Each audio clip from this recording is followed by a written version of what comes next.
ជំរាបសួរបងប្អូនទាំងអស់គ្នាថ្ងៃនេះខ្ញុំមានជាវីដេអូខ្លីមួយចង់ចែករំលែកបន្តិចទាក់ទងទៅនឹងរឿងរៀនភាសាចិននិងបង្រៀនភាសាចិនមែនតើខ្ញុំចង់ផ្ដោតទៅលើការបង្រៀនភាសាចិនជាងការរៀនភាសាចិនដោយសារតែនៅបើសិនជាយើងនិយាយអំពីនៅភ្នំពេញសាលាភាសាចិនគ្រូភាសាចិនអត់ខ្វះទេព្រោះយើងចង់រៀនកន្លែងណាក៏បានព្រោះយើងចង់រកគ្រូប្រហែលអ្នកក៏អាចងាយស្រួលក្នុងការរកដែរប៉ុន្តែចំពោះនៅតាមបណ្ដាខេត្តអាហ្នឹងរឿងរៀនភាសាចិនរឿងគ្រូបរិញ្ញាភាសាចិននេះមានលក្ខណៈពិបាកខ្ញុំពីមុនដូចពួកយើងបានដឹងហើយខ្ញុំបានបរិញ្ញានៅថ្នាក់ចុងសប្តាហ៍ក្មេងៗមួយរយៈធំដែរគួរសមដែរអញ្ចឹងណាដូចជា2ឆ្នាំអីដែរពួកយើងហើយការបង្រៀនរបស់ខ្ញុំក៏កូនសិស្សគាត់ចាប់បានច្រើនណាជាពាក្យពេចន៍ឃ្លាខ្លងមេរៀនរបស់យើងដាក់ឲ្យគាត់គឺគាត់អាចចាប់បានប៉ុន្តែដោយសារតែកត្តាពេលវេលារបស់ខ្ញុំផងហើយនឹងកត្តាសាស្ត្រខ្លួនឯងផងបូករួមជាមួយនឹងផ្សាយផ្សំនេះនោះតិចតួចទៀតទៅធ្វើឲ្យខ្ញុំពិបាកក្នុងការទៅមុខសម្រាប់ថ្នាក់អនឡាញថ្នាក់ចុងសប្តាហ៍ហ្នឹងចឹងខ្ញុំក៏បានបិទថ្នាក់ហ្នឹងទៅប៉ុន្តែខ្ញុំគោលដៅរបស់ខ្ញុំដែលខ្ញុំបើកក៏ខ្ញុំបានដាក់រួចទៅហើយថាវត្ថុបំណងរបស់ខ្ញុំគឺខ្ញុំចង់ឲ្យសិស្សគាត់មានផ្នត់គំនិតមួយសិនថាគាត់ធ្លាប់បានរៀនភាសាចិនពីមុនមកទោះបីថាខ្ញុំអត់អាចបន្តគាត់ឲ្យដល់ចប់ចុងចាប់ដើមមិនអាចបន្តគាត់ឲ្យបានចប់កម្រិតដែលគាត់អាចធ្វើការបានអីមែនប៉ុន្តែយ៉ាងហោចបំផុតខ្ញុំបានផ្ដល់នៅស្នាមអនុស្សាវរីយ៍មួយឲ្យគាត់គឺឲ្យគាត់ដឹងថាគាត់ធ្លាប់បានរៀនភាសាចិនពីមុនមកអញ្ចឹងក្នុងករណីគេហៅអារម្មណ៍របស់គាត់ឬក៏ផ្នត់កំណត់របស់គាត់រៀងចាស់ទុំតិចទៅគាត់នឹកឃើញចង់រៀនគាត់នឹងបន្តការសិក្សារបស់គាត់បន្ថែមទៀតអញ្ចឹងណាប៉ុន្តែទោះបីជាខ្ញុំមិនបានបង្រៀនមែនមិនដែលខ្ញុំនៅតែស្វះស្វែងរកសួរនាំសាលាផ្សេងដើម្បីឲ្យកូនសិស្សទាំងអស់ហ្នឹងគាត់អាចថាបន្តនៅសាលាណាបន្តអញ្ចឹងណានៅខាងខ្ញុំគឺនៅខាងអង្គស្នួលគឺពិបាករកសាលាពួកយើងហើយពិបាកមែនតើដោយសារតែសាលាច្រើនតែផ្ដោតទៅលើភាសាអង់គ្លេសណាចំពោះការផ្ដោតទៅលើភាសាចិនគឺពួកគាត់អត់ផ្ដោតទេដល់ពេលអញ្ចឹងយើងពិបាកនៅក្នុងការឲ្យគាត់ទៅរៀនមែនតើដោយសារកាលណាតាសាលាផ្ដោតទៅលើថ្នាក់ភាសាអង់គ្លេសគឺកម្រិតអង់គ្លេសច្រើនប៉ុន្តែពេលកម្រិតភាសាចិនអត់មានជួនកាលមានតែមួយកម្រិតពីរកម្រិតជួនកាលមានកម្រិតអត់មានសិស្សរៀនអីជាដើមអញ្ចឹងណាដោយសារតែយើងបើយើងនិយាយទៅគឺដោយសារតែបើកអត់ច្បាស់ថាចង់ផ្ដោតទៅលើភាសាចិនបើសិនជាយើងបើកផ្ដោតចំថាយកភាសាចិនតែម្ដងហ្នឹងជឿថាប្រកាសជាមានសិស្សរៀនហើយមូលហេតុដែលគាត់មិនបើកឲ្យចំថ្នាក់ភាសាចិនដោយសារតែកត្តាមួយសំខាន់នោះគឺកត្តាគ្រូគឺយើងពិបាកនៅក្នុងការរកគ្រូភាសាចិនដើម្បីឲ្យគាត់បានបរិញ្ញានៅនឹងអញ្ចឹងណាខ្ញុំបានទៅផ្ទះម្សិលមិញម្សិលមួយថ្ងៃឯហ្នឹងខ្ញុំបានទៅខ្ញុំបានជិះឆ្វែលហើយសួរនាំគេសាលាមួយចំនួនដើម្បីចង់ដឹងអំពីថ្នាក់ភាសាចិនជួនទូទៅគឺបើកភាគ1ភាគ2អញ្ចឹងណាមានតែភាគ1ភាគ2នៅខាងអង្គស្នួលដល់ពេលអញ្ចឹងយើងនឹកឃើញថាភាគ1ភាគ2ហ្នឹងអត់មានសិស្សរៀនទេពេលខ្លះគាត់ដាក់ទៅប៉ុន្តែគាត់ថាអត់មានគ្រូបរិញ្ញាទៅទៀតគាត់ចេះគាត់ដាក់សភៅមានសភៅប៉ុន្តែអត់មានគ្រូអញ្ចឹងណាដល់ពេលអញ្ចឹងវាជាកត្តាមួយពិបាកសម្រាប់ឲ្យសិស្សរៀនក៏ដូចជាឲ្យសិស្សរៀនឲ្យបានយូរអង្វែង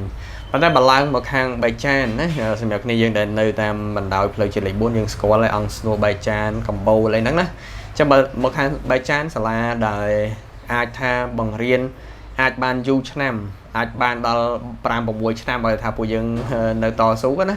គឺសាលាអ៊ីខៀវគឺជាសាលាសមាគមបើទោះបីជាបច្ចុប្បន្នសាលាគេហៅថាការគាំទ្រពីសំណាក់អ្នករៀនភាសាចិនមានការធ្លាក់ចុះបន្តិចមានខ្សត់ខ្សោយបន្តិចមែនប៉ុន្តែសាលានៅតែជាគោលចំហនៅតែជាគោលចំហសម្រាប់ថ្នាក់ភាសាចិនសម្រាប់អ្នកដែលគាត់មានពេលវេលារៀនយូរមានន័យថាពួកគាត់ត្រូវការពេលវេលារៀន3 4 5 6ឆ្នាំអីជាដើមអញ្ចឹងជាពិសេសគឺក្មេងៗអញ្ចឹងណាអញ្ចឹងនៅតែជាសាលានៅតែជាគោលចំហសំខាន់ប៉ុន្តែសម្រាប់អ្នកដែលគាត់មានបំណងចង់រៀនត្រឹម1ឆ្នាំ2ឆ្នាំឲ្យចេះអញ្ចឹងសាលាមិនមែនជាគោលចំហសំខាន់ទេដោយសារតែគាត់អាចផ្ដោតទៅលើសភៅជាលក្ខណៈសភៅហៅវ៉ាន់អីច្រើនប៉ុន្តែមិនមែនមានន័យថាគាត់បរិញ្ញាតែហៅវ៉ាន់នេះមានច្រើនទៀតអញ្ចឹងណាអានោះសំខាន់ពួកយើងស្វះស្វែងខ្លួនឯងបន្ថែមយើងមិនអាចពឹងលើតែសាលាយើងមិនអាចពឹងលើតែគ្រូទេអញ្ចឹងណាហើយខ្ញុំបំណងចង់រកសាលាឲ្យកូនក្មួយខ្ញុំរៀនអញ្ចឹងណាដោយសារខ្ញុំអត់មានពេលបរិញ្ញាពួកគាត់ហ ចឹងខ្ញុំដំបងថាឲ្យគាត់នៅចិត្តផ្ទះទេថានៅប្រហែលជាធំអង្គស្នូលអីហ្នឹងហើយរកសាលាអីល្មមប៉ុន្តែខ្ញុំគិតទស្សនៈខ្ញុំគិតយូរទៅខ្ញុំថាបើឲ្យគាត់រៀននៅសាលាបែបនៅសាលានៅសាលាហ្នឹងគឺគាត់អាចអភិវឌ្ឍដល់កម្រិត2កម្រិត3កម្រិត4កម្រិត5កម្រិត6ទេគឺគាត់នៅតែកម្រិត1កម្រិត2រៀនយូរអស់សោះគេបាត់គេអីអញ្ចឹងទៅនាំពិបាកអញ្ចឹងឥឡូវនេះខ្ញុំសម្រេចថាឲ្យពួកគាត់ទៅរៀននៅសាលាEQ ដែលខ្ញុំលើកឡើងមុនហ្នឹងថាបើទោះបីជាសាលាគេផ្ដោតទៅលើជាលក្ខណៈសភៅមិនមែនជាការប្រស្រ័យបើសិនខ្ញុំនិយាយឲ្យចំទៅគឺក្នុងនាមពួកយើងជាអ្នករៀនភាសាហ្នឹងគឺយើងរៀនភាសាដើម្បីតំណាក់តំណងយើងរៀនភាសាចិនក្នុងវត្ថុបំណងមួយដើម្បីយកភាសាចិនហ្នឹងមកជជែកឬក៏យកភាសាចិនហ្នឹងជាភាសាបរទេសមិនមែនភាសាទី1ទេព្រោះយើងភាសាទី1ដែលយើងនិយាយខ្មែរអញ្ចឹងប៉ុន្តែដល់ពេលសាលាគាត់យកសភៅមកបរៀនជាទូទៅគឺសភៅសម្រាប់ក្មេងជនជាតិចិនរៀនភាសាចិនគឺមានន័យថារៀនភាសាចិនជាភាសាទី1អញ្ចឹងគោលនៃការបរៀនវាអាចខុសគ្នាអញ្ចឹងណាប៉ុន្តែទោះយ៉ាងណាក៏ដោយបើសិនជាគាត់មានពេលច្រើនយូរឆ្នាំអញ្ចឹងណាឧទាហរណ៍គាត់ឥឡូវទៅរៀនអាទី6ទី7អញ្ចឹងគាត់អាចរៀន3 4 5ឆ្នាំអញ្ចឹងណាអញ្ចឹងទោះបីយ៉ាងណាក៏គាត់អាចចាប់បានខ្លះហើយចាំដល់ពេលដែលគាត់បានគ្រឹះភាសាចិននឹងបាន3 4 5ឆ្នាំហើយចាំគាត់បន្តអនុវត្តរៀនលក្ខណៈសន្តានាឬក៏អីផ្សេងតាមក្រោយត្រឹម1ឆ្នាំ2ឆ្នាំទៀតអាហ្នឹងអាចទៅបានខ្ញុំគិតអញ្ចឹងណាអញ្ចឹងទៅឥឡូវនេះខ្ញុំសម្រេចថាឲ្យគាត់ទៅរៀនលក្ខណៈសាលានឹងតែម្ដងអញ្ចឹងណាហើយខ្ញុំនិយាយកន្លែងនេះគឺខ្ញុំចង់និយាយផ្ដោតសំខាន់ចំណុចមួយគឺខ្ញុំចង់ថាបើសិនជាពួកយើងមានបំណងណាឬក៏ពួកយើងថាមិនមានបំណងចង់បង្រៀនទេប៉ុន្តែមានកូនក្មួយខ្លះ3 4 5នាក់អីអញ្ចឹងណាហើយពួកយើងចេះចិនបានមកគួរសមអីដែរបានរៀនបាន1ឆ្នាំ2ឆ្នាំអីដែរអញ្ចឹងពួកយើងអាចព្យាយាមបណ្ដោះពួកគាត់ពីបន្តិចហើយបើសិនពួកយើងថាខ្ញុំមិនសូវមានពេលផងរាល់ថ្ងៃបរៀនធ្វើការតែខ្លួនឯងពេលវេលាចង់អស់ហើយនៅឆ្លៀតរៀនតិចតួចទៀតអញ្ចឹងអត់មានពេលច្រើនមកទឹកបរៀនគាត់ត្រឹម1ម៉ោង2ម៉ោងក៏បានដែរធ្វើយ៉ាងណាឲ្យគាត់បានបណ្ដោះបន្តិចអញ្ចឹងណាហើយការរៀនបើសិនជាក្មេងដោយសារតែក្មួយខ្ញុំគាត់រៀនក្មេងដែរដល់ពេលអញ្ចឹងមែនតើខ្ញុំចង់បរៀនគាត់ជាលក្ខណៈអនឡាញផ្ដល់ជាមេរៀនតាមអនឡាញដូចខ្ញុំបរៀនសិស្សសពថ្ងៃអញ្ចឹងណាដូចគ្នាយើងដឹងខ្ញុំបង្រៀនសិស្សតាមអនឡាញផ្ញើមេរៀនផ្ញើអីឆ្លើយសំណួរឆ្លើយឆ្លងអីផ្សេងដល់ពេលអញ្ចឹងខ្ញុំខ្លាចរកគាត់រៀនមិនកើតតែប៉ុណ្ណឹងហើយមែនតើខ្ញុំក៏ចង់ពិភាក្សាកន្លែងហ្នឹងតិចទៀតដែរជាមួយគាត់អញ្ចឹងណាជាមួយខ្ញុំជជែកជាមួយគាត់តើគាត់គួរតែរៀនអនឡាញជាមួយខ្ញុំខ្លះហើយរៀននៅសាលាខ្លះឬយ៉ាងណាពីព្រោះខ្ញុំអត់ចង់ឲ្យពេលវេលាវាចេះតែទៅមុខទៅអញ្ចឹងថាដល់ពេលទៅយូរទៅវាអស់ហើយណាអស់ពេលដល់ពេលយើងត្រូវធ្វើការយើងអត់ទាន់បានរៀននាំពិបាកអញ្ចឹងសម្រាប់គ្នាយើងក៏ដូចគ្នាសម្រាប់គ្នាយើងដែលមានបងប្អូនកូនក្មួយយើងអាចឆ្លៀតទៅពួកយើងឲ្យគាត់បានរៀនបានសូត្រហើយបើសិនជាពិបាកនៅក្នុងការរកសាលាយើងបរៀនខ្លួនឯងតែហ្មងទៅយើងបរៀនគាត់បន្តិចមួយថ្ងៃមកពាក្យពីរពាក្យឬក៏មួយសប្តាហ៍បរៀនគាត់ត្រឹម2ម៉ោង3ម៉ោងធ្វើម៉េចឲ្យតែបានរៀនខ្លះទៅខ្ញុំជឿជាក់ថាគាត់ច្បាស់ជាអាចទៅបានអញ្ចឹងក្នុងរយៈពេល2 3 4 5ឆ្នាំអីទៅមុខអញ្ចឹងណាឬក៏ពេលដែលគាត់មានអ្វីល្មមសមរម្យពួកយើងព្យាយាមរកសាលាឲ្យគាត់រៀនឬក៏ឲ្យគាត់រៀនលក្ខណៈអនឡាញអីក៏បានឲ្យតាបានខ្លះយើងនិយាយខ្លីហើយមួយរយៈមុននេះមានកូនសិស្សខ្ញុំ2 3នាក់ដែរដែលគាត់យកសភៅខ្ញុំទៅបរៀនជាលក្ខណៈតាមផ្ទះអញ្ចឹងមានន័យថាខ្ញុំនៅតែលើកទឹកចិត្តឲ្យសិស្សគាត់បរៀនព្រោះពួកយើងថាបើសិនជាយើងទៅបរៀននៅសាលាពេលខ្លះយើងបរៀនទៅវាអត់ត្រូវស្តង់ដាររបស់គេព្រោះសាលាពាក្យថាសាលាមួយគឺមានថាកម្រិតដែលយើងត្រូវចេះវាច្រើនណាតាំងពីគំនិតអក្សរតាំងពីការចំណាំអក្សរតាំងពីការអានការនិយាយអីរៀបពាក្យអីផ្សេងវាអាចថាវាច្រើនដល់ពេលអញ្ចឹងកាលណាយើងបរៀនតាមសាលាតើកម្រិតរបស់យើងអាចថាទទួលយកបានដែរតែបើសិនតែពួកយើងបរៀនជាលក្ខណៈក្រុមគ្រួសារគ្នាយើងណាឬក៏តាមភូមិយើងក្មេងត្រឹម10នាក់20នាក់អីបរៀនតាមមួយថ្នាក់បរៀនមួយថ្ងៃ1ម៉ោងឬក៏អីផ្សេងខ្ញុំគិតថាវាមិនជាបញ្ហាអីចោលទេអញ្ចឹងណាយើងធ្លាប់រៀនបាន1ឆ្នាំ2ឆ្នាំយើងបរៀនថ្នាក់មូលដ្ឋានវាមិនមែនថាមិនបានទេយើងបរៀនគេផងយើងរៀនខ្លួនឯងផងយើងអភិវឌ្ឍខ្លួនឯងផងអញ្ចឹងណាហើយយើងបន្តរៀនដោយខ្លួនឯងអញ្ចឹងនៅពេលដែលយើងបរៀនសិស្សយើងជួបបញ្ហាយើងសួរគ្រូរបស់យើង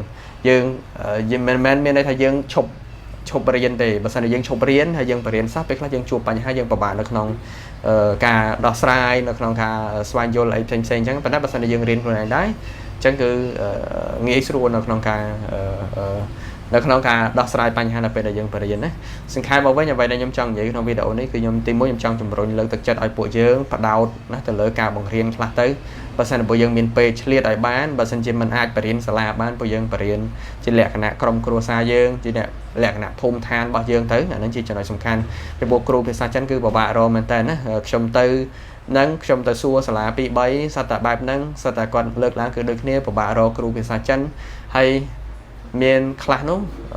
thay từ tiền đấy thân ạ cầm rạch phía môi phía pi mặc hai sân mặc hay đờ lại bởi dân kịch sản mà cho mình là phía môi phía pi cầm rạch mua lập han sao hay mặc hai sân mặc hay đờ lại hay đến cào máu mà ngày mà máu mà bởi dân thay chiêng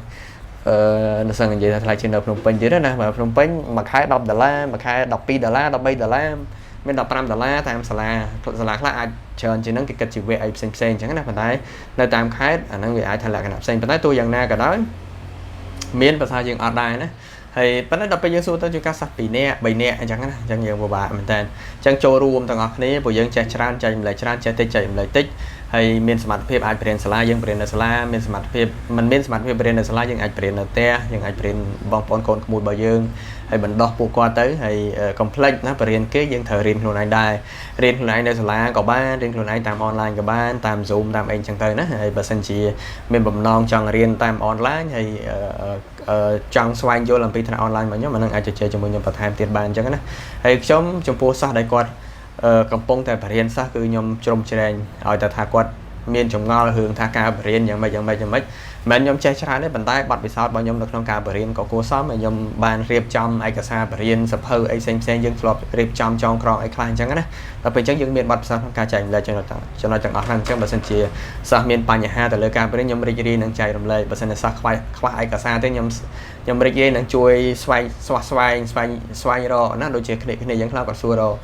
សភៅពុំតែគាត់ត្រូវបរៀនគាត់គួរតែបរៀនសភៅពុំអីអញ្ចឹងទៅយើងមានសម្រាប់ការ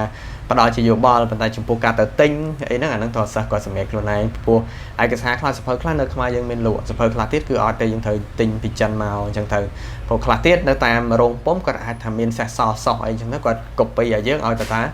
តម្លៃដែលយើងឲ្យហ្នឹងគឺស័ក្តិសមជាមួយនឹងអ្វីដែលគាត់អាចធ្វើបានអញ្ចឹងណាហ្នឹងគឺវាមានអញ្ចឹងដែរអាហ្នឹងសំខាន់យើងជជែកគ្នាទេតែទោះយ៉ាងណាក៏ដោយខ្ញុំនិយាយម្ដងទេខ្ញុំនិយាយម្ដងហើយម្ដងទេគឺលើកទឹកចិត្តឲ្យទាំងអស់គ្នាចូលរួមបង្រៀនទាំងអស់គ្នាបង្រៀនតិចក៏ដោយបង្រៀនច្រើនក៏ដោយអញ្ចឹងណាអញ្ចឹងខ្ញុំបញ្ចប់វីដេអូនឹងប៉ុណ្ណឹងយើងចាំជួបជជែកគ្នានៅវីដេអូក្រោយទៀតណាអរគុណ